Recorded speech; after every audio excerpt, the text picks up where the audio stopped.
விமர்சனங்கள் இல்லாமல் வாழ முடியாது. அதை எப்படி மார்க்கம் கையாள சொல்லுதோ, அல்லாஹ்வுடைய திருப்தியை நாடி ஒரு செய்கிறதுனால உலகமே விமர்சித்தாலும், மனிதர்கள் எல்லாம் ஒன்று சேர்ந்து உங்களுக்கு நல்லது செய்ய நினைச்சாலும் அவன் நாடணும்ல.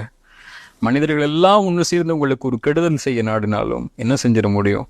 அவன் நாடணும்ல.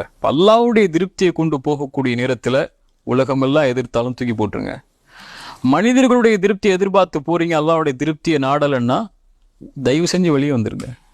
இந்த மனுஷன் உங்களை ஒன்றும் செய்ய முடியாது. இவன் நீங்கள் மௌத்தா போகிற வரைக்கும் தான் உங்களோட இருப்பான், அல்லது உங்களுக்கு பிரச்சனை வர்ற வரைக்கும் தான் உங்களோட இருப்பான். உங்களுக்கு ஒரு ஆபத்துனா ஓடிடுவான் அந்த பக்கம் பார்த்து. உங்களுக்கு நீங்கள் மரணம் அடைஞ்சிட்டிங்கன்னா உங்களை அடக்கம் ஆகிட்டு உட்காந்து அவன் KFCயோ அல்லது பிரியாணியோ சாப்பிட்ருப்பான். அவ்வளோதான் அவனுடைய வாழ்க்கையில் உங்களுக்கும் அவனுக்கும் உங்களை தொடர்பு.